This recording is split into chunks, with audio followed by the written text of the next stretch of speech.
Welcome to the Human Capital Innovations Podcast, your go-to source for personal, professional, and organizational growth and development. We hope you tune in often for all things people management, organizational development and change, organizational leadership, and social impact related. Maximize your personal and organizational potential with Human Capital Innovations Podcast.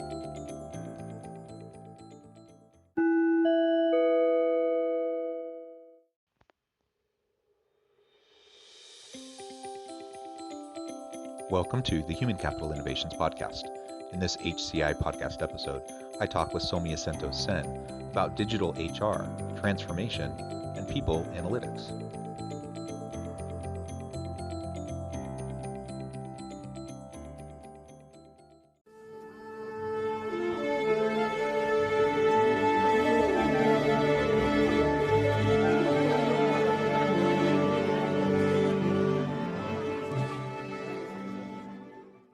Soumyasanto, welcome to the Human Capital Innovations Podcast. Thank you, Jonathan. I'm glad to be here with you. Yeah, I really appreciate you joining me. You're joining us from Frankfurt, Germany. So it's evening there, it's morning here in Utah. It's a pleasure to have an opportunity to talk with you today. And we're going to be focusing on your area of expertise, which is around digital HR, transformation, and people analytics. And we're going to be exploring those topics and what that all means for the world of work and the future of work. As we get started, I wanted to share Soumyasanto's bio with everybody. Soumyasanto is an advisor and leader in digital HR, workforce transformation technologies, and analytics. He has more than 18 years of experience in this aspiring area, together with HRIS implementations, digital HR strategy and transformation, organizational change, use of new technologies, research and thought leadership across North America, Europe, and the Asia Pacific for large and mid-sized companies. Soumya ranks among the top global influencers and thought leaders in HR technology, transformation, and people analytics, and also is a well-known keynote speaker. As an entrepreneur, he's the founder of the management advisory firm People Conscience, based in Frankfurt, Germany. He is the author of a highly popular book, Digital HR Strategy, Achieving Sustainable Transformation in the Digital Age, and co-author of The Sustainable Organization, A Paradigm for a Fairer Society. Tremendous background, and I really appreciate all the expertise that you're bringing to the table as you join me in this conversation today. Thank you. And is there anything else you would like to share with listeners by way of background or personal context before we dive on into the conversation? Yeah, I think, Jonathan, you have covered it pretty well. So like a very crisp and very concrete bio on my side. I'm really, as I mentioned, like happy to join here with your podcast. And the interesting thing is my name is very unique. Like if somebody types Soumyasanto in Google, it's only me in the whole world. So that's the easy one. So people can easily contact me, and I'm available in LinkedIn, and they can find me anywhere like easily. Perfect. Well, let me start by asking you a general kind of personal question, and that is, how did you find yourself landing in this area, in this field of digital transformation, digital HR, and all of those related areas? So so let me brief you. So I have a technology background. Like I've done my master's in computer, and I spent a long years with consulting company, working with solution like enterprise resource planning or HRIS implementations for several big customers around the world. And what I feel from that time, like it's always a big challenge, because especially when you take the respect from the HR, from the HR function compared to other functions, it's always a big challenge in terms of when you say from the IT perspective, when you say from the digital perspective, because HR itself is also a cost center for overall the organizations. So there is not many interest to invest a lot in terms of from the IT investment. And on the other hand, like HR is very much process driven. So they're not very much, if you see from most of the process, we are changing definitely. But if you see from the past, most of the processes are very much like dedicated to the governance in terms of their interoperability, how they works, especially lead from the compliance perspective, lead from the from from the regular operation perspective, and not from anything from the experience perspective from the HR customer, whom the major one is the employees, and the managers, the leaders. So that's definitely lack a big thing, And then in the last few years, when the digital transformation coming into the space, not only HR, from everywhere. So I see it as a huge opportunity for organizations, including the HR, to deep dive into the space, and coming from that background, I can totally see how it's transforming. And I'm actually helping a lot of organizations and leaders to dive that into this group. Well, yeah, that's wonderful. And thank you for sharing a little bit of that background and why it's so important, to be thinking about digital transformation, not just in HR, but across the organization. Yeah. I'm curious what you've seen, over the past decade. Digital transformation isn't necessarily a brand new thing. It's been around for a while. People have been talking about it. HR information systems, HR analytics, those aren't brand new. It's been around for a while, but it's certainly picked up steam. And it's more prevalent today than it was certainly a decade ago, even 5 years ago. So what are some of the major trends that you've seen in the space, and how has it shifted over the last decade? I think if we talk about the last decade, I think, as I mentioned, like HRIS is not new. So like many of those companies and organizations have HRIS and solution from like recruitment, learning solutions are there, definitely there for a long time. But everything is evaluating, in a different way. Like focusing more on the experience piece, which is experience from the employee, experience from the customer, centricity from the HR. So that is the biggest evolution which is happening, for the last 1 decade, if we see. And a huge growth also in the area like people analytics. Like analytics plays a huge role today in I think all the business functions. So does for HR. So I remember I actually joined in the analytic work stream, I think 7-8 years back in one of the companies been with, diving into business warehouse or business intelligence, how we can use data from also people data. So it's very immature at that time in most of the organizations. But if I see now, I think it's mature enough, because now people can see the value of using analytics in the space, not only for the HR, but actually when you deal with people data, it can resolve a lot of business problem related to which leaders are facing, whether it's a talent acquisitions or talent development or the talent retentions. That's the biggest one, but definitely there are more consecutive in terms of organization changes, transformations, and all those things.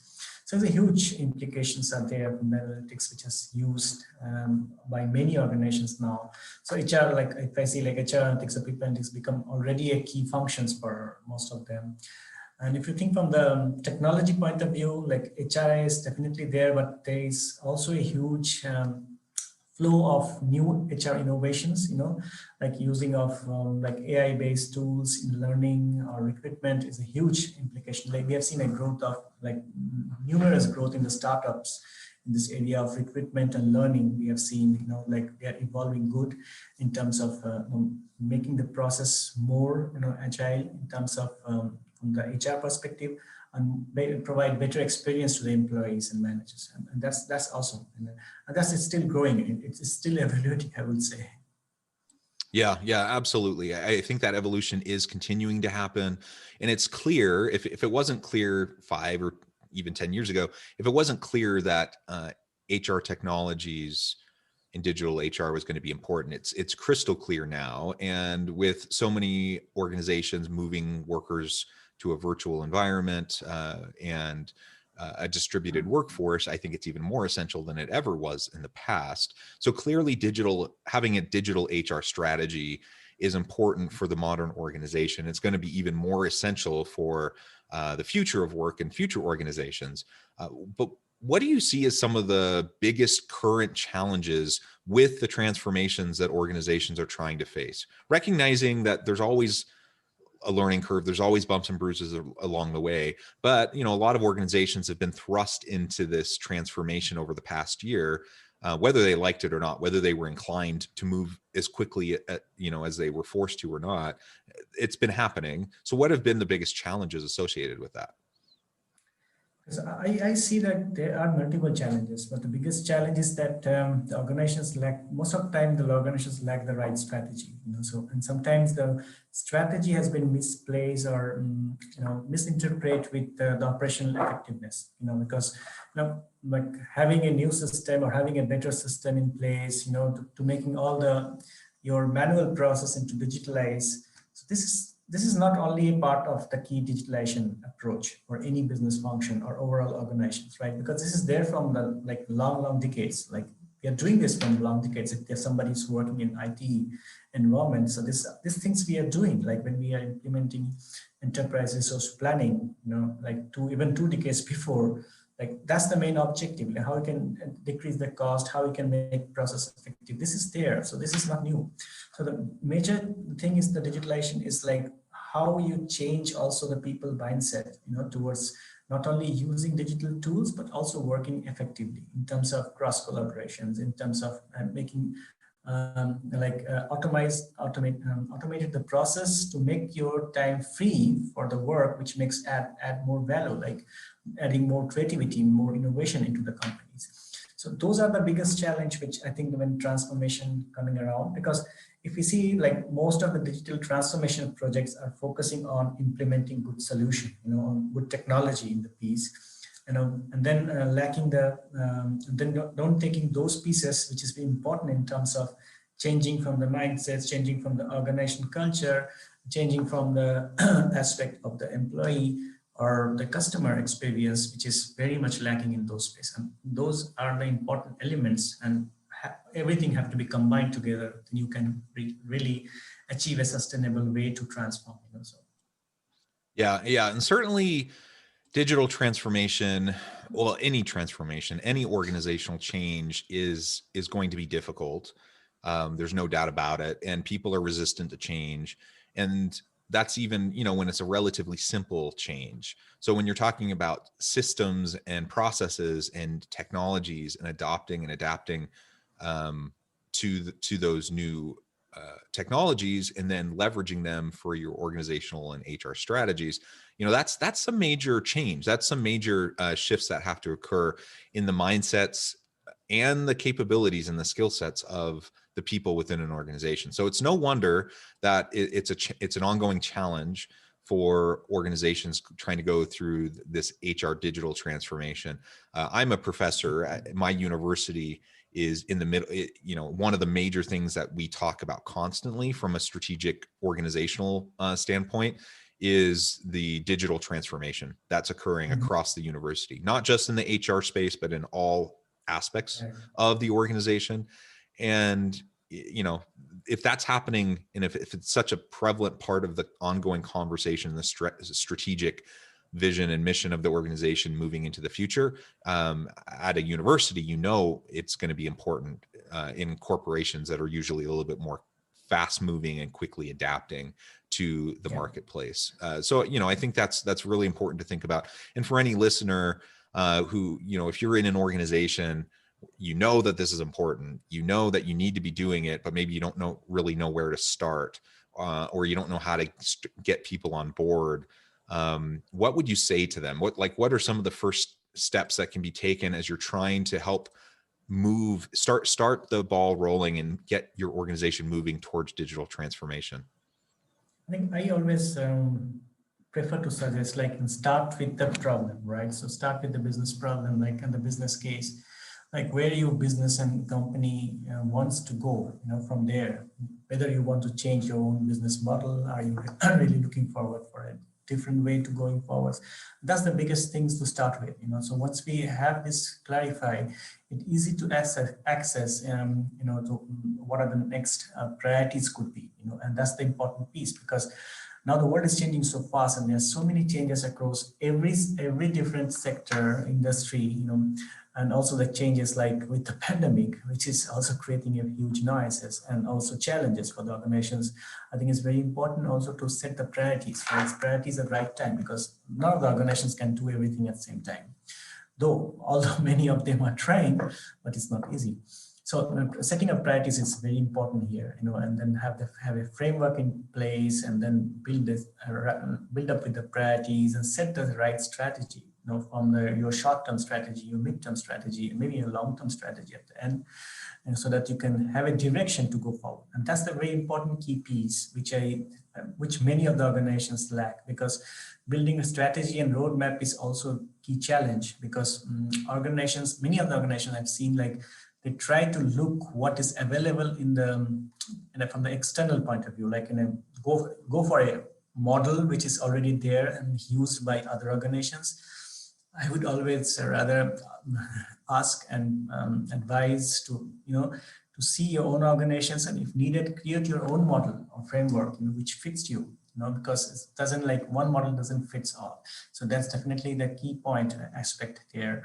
And if you clear with that, I think that's easier to plan your transformation, than hiring the right people. See where are the biggest challenges there in terms of maybe having the right people in stage, and maybe not having the capabilities and infrastructure. So then you can also plan your budget in a way, because cost is definitely a big factor also, because a huge amount of investment is there in most of them when you do some innovation project or transformation project. So you will have to plan about your cost effectiveness. So all these are definitely important. And when you really set a strategy in a better way, you can really manage in a good way as well. And that's a very important key aspect here when you really start with the transformation. Start with your own challenge, not just relying on what is in the current trends, but rather your own.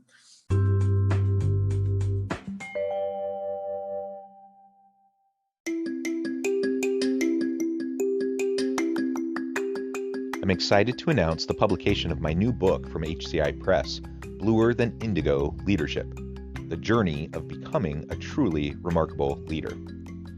Early in my adult life, I learned about an Asian proverb that translates as bluer than indigo.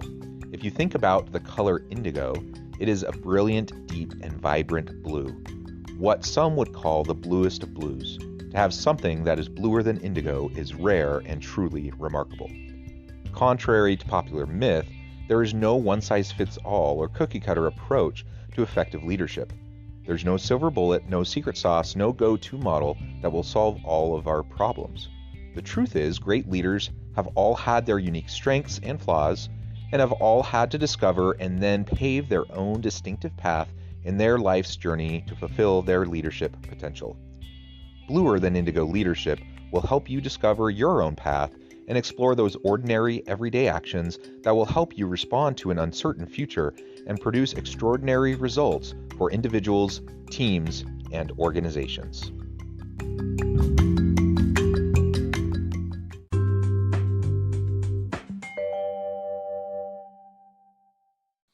Yeah, that's some great advice. And I think there really is a temptation for organizations and for leaders to just hop on the bandwagon, the latest trends. And looking at industry and looking at best practices to try to inform and shape the direction you want to take. There's value in that, of course, but just jumping on the trends is probably not going to suit you well. And your organization's unique. So even if other organizations are being very successful with a particular package or software or a particular approach, that doesn't necessarily mean it's going to work for you. So you can't sidestep or find a shortcut to that transformation. You have to go through the difficult process of having those conversations, and like you said, figuring out really what your organization needs, where the gaps are, and what might be able to help fill those gaps. Having those conversations, those strategic discussions is going to be super important, unique to your organization, just like any other strategy or any other approach that you might be wanting to take. Another point I want to mention it here, because I've seen in many organizations, like I've seen like within organizations, there are multiple initiatives from the digital perspective, so I don't see like many of their functions are working as a cross-functional unit or cross-collaborating to each other. So I've seen also like a lot of organizations saying like we have different initiative, one by marketing team, one by our digital innovation hub, we have our HR different, finance different. So this is also a huge challenge at the end of organizations, because it's bundled up huge cost. And we can see like, and it has been seen like a lot of the work are actually done in a silo and also repetitive. They're doing the same work in a different area, and not only in the function, but also if we talk about global organizations, this is same has been seen when this has been initiative by a country is doing different countries is doing different initiative. They're not aligned on one single strategy, and this actually leads to a huge amount of increase in the cost and efforts, and actually not a good direction for the organization. I think, and that's also one of the biggest thing which is ignored in transformation project. They don't cross a line within the globally or regionally, like wherever it's applicable, rather than started by their own. And this is something could be very risky. Yeah, that's another really good point. And you bring up something I think that's super vital, whether we're talking about digital transformation or any sort of organizational change, is that if we have initiatives that are siloed and we're not working in cross-functional teams and we're not getting out of those silos, we're going to have all sorts of inefficiencies. We're going to have all sorts of duplication of effort. It's a huge waste of time and resources when we're not coordinating and collaborating more tightly. So we have to get out of the silos. I get it. It's hard. People like their niches, their areas of expertise. People get defensive, people get boundary maintenance, and people want to like control their little area. I understand that it's difficult to break that down, but to the extent we can get past the silos and we can involve people across the organization in these large scale changes, again, regardless of whether we're talking about HR digital transformation or not, I think that's what we really need to go for. And we need to work towards creating that kind of a culture, that kind of a mindset with our people. So let's shift gears just a little bit and talk now a little bit more about people analytics, because clearly digital transformation, there's many benefits to it, and digital HR has lots of benefits. One of the nice benefits is it can help you produce a lot of performance data and other data that can be utilized in order to better understand your people, your workflows, what's going well, what's not. Talk to us a little bit more about the current state of people analytics and kind of where we see that taking us to be able to drive more productive and effective organizations in the future. Yes, I think it's pretty clear. Like data-driven function, any data-driven function is highly effective in terms of making better decision, right? So, and it's same for HR, and because not only for HR, but also like if we talk about people's data, it takes it's bring you like the right decision also for the managers and the leaders, because they are at the end they manage their talent, or manage their team. So I think if you talk about the people data, like whether it's from the person, like your performance data or your learning data or your absence data, like you can gather that and you can build an insight, which can really solve your big challenge, what you're really facing with your talent.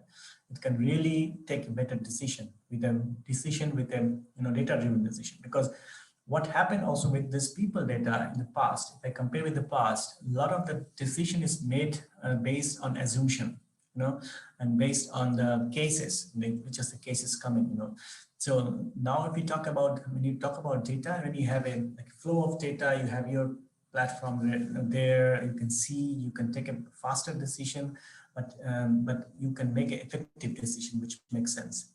But on the other hand, I have also seen some of the resistance to use people analytics, because there's a confusion that using of people analytics can actually lead to the human are not taking the decision, which is a wrong part. Because I always say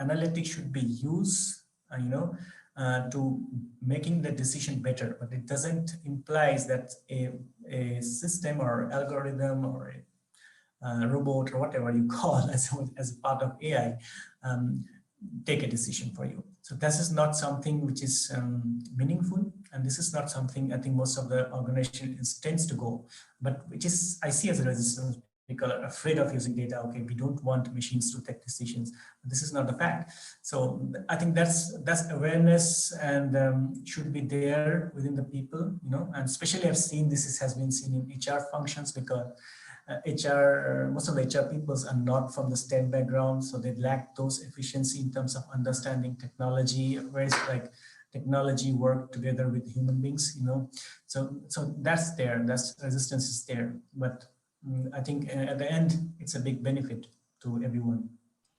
Yeah, I completely agree. data-driven decisions are important throughout the organization. Again, not just related to people strategy and HR issues, but all issues. Certainly that applies to HR. And just because, people might not be as comfortable with HR technologies or with the analytics skill sets, that doesn't mean we shouldn't utilize them. And it's certainly not, I think it's a logical fallacy to jump towards, we can't use people analytics in HRIS because we're taking the people out of HR. And, I read these articles and I hear people talking about this. I'm like, there's a point there. Like, we need to keep humanity in organizations for sure, but that's not what you're arguing. You're not arguing for removing the humanity from business or from how we treat our people. It's being able to make better, more informed decisions, which is to everyone's benefit, I believe. And really that gets me into the last kind of point I wanted us to explore together, even if just briefly today. And that is, what does all this mean for the future of work? We know that work is evolving, more distributed workforce.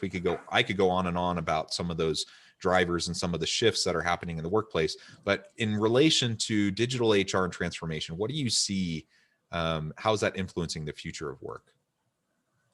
I think the major challenge or change in the future of work, you already mentioned the hybrid work model. So the working model is going to change for sure.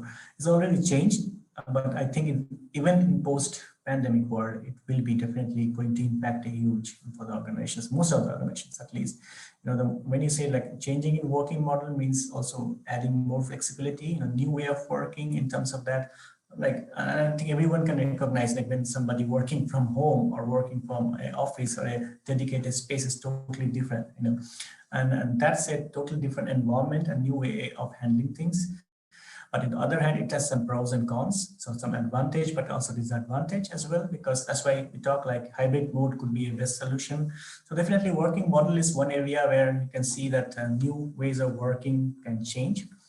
The second point I will mention, which we also discussed during this podcast, we have to move from a bureaucracy world to humanocracy world. I think that's more effective, so to working in a more collaborative way, removing the silos, and that's a huge change in the culture, also change of new way of working, because the old working style and working habits doesn't going to fit into this. So this is also changing, and this actually going to help organizations in terms of the relevant transformation to achieve, but also a good culture where people feel more secure, trusted, and they're more flexible in terms of sharing thoughts, bring innovation. So this is definitely another key aspect, which is I see, which is coming from this change in the world, which is coming definitely added advantage with digital piece. And the last but not the least is about the skills, upskilling and learning, which is also a very key aspect of any future of work on any organizations today. And I think that's also a huge, I would say, not in a good shape. If you say most of the organizations like managing the skills and then managing the competencies, based on that you plan your workforce, and plan your workforce mobility or workforce planning. So all these are definitely not integrated in most of the organizations today, and then which upskilling is needed, and which skills are going to obsolete, which skills are coming new, like what type of training we need to provide, how we can develop the employees, what are the career aspirations for the employees. All those things are there, but it's not integrated somehow. So this is something which is huge, going to change, because the organization have to apply this, moving towards more we call skill-based career, more skill-based career or skill-based talent management rather than old typical talent management based on their own different curve. So this is a huge change which is going to happen also with the organizations if you talk about future of work. Yeah, wonderful.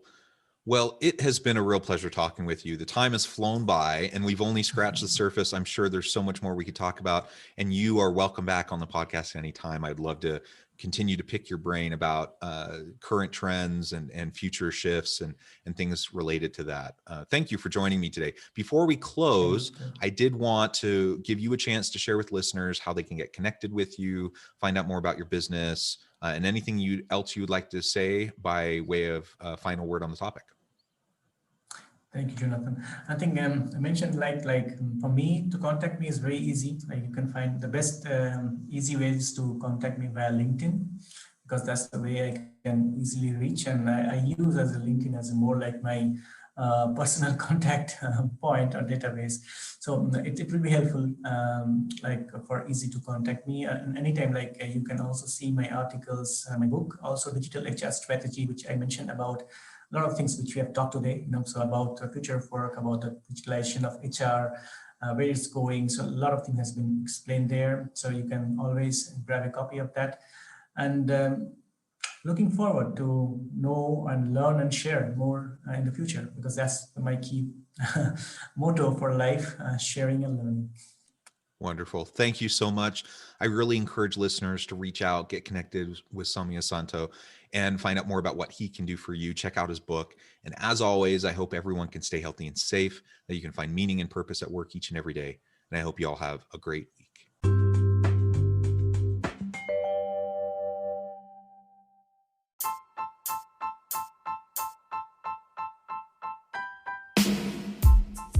The alchemy of truly remarkable leadership. Ordinary, everyday actions that produce extraordinary results. Consider how the nature of work has shifted over the past 50 years. With increased globalization, rapid technological advancement, and the shift in economic composition, the average job of today looks very different than the average job of 50 years ago. What will the jobs and organizations of tomorrow look like? Moreover, what does this all mean for organizational leaders? What are the core competencies and capabilities of organizations and their leadership that are prepared for continued disruption and geopolitical and socioeconomic shifts?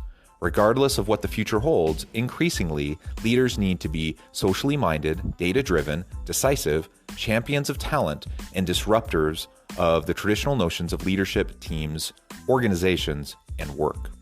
The alchemy of truly remarkable leadership will help you to explore your own leadership competencies and capabilities and consider ways to apply and implement them into your workplace and personal life.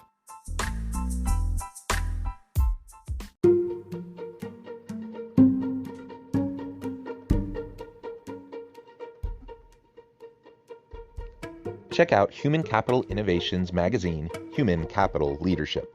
Human Capital Leadership is a free, interactive e-magazine with the mission to help individuals, leaders, and organizations find innovative approaches to maximize their human capital potential. We publish issues quarterly in August, November, February, and May. Take a look at the latest issue and let us know what you think.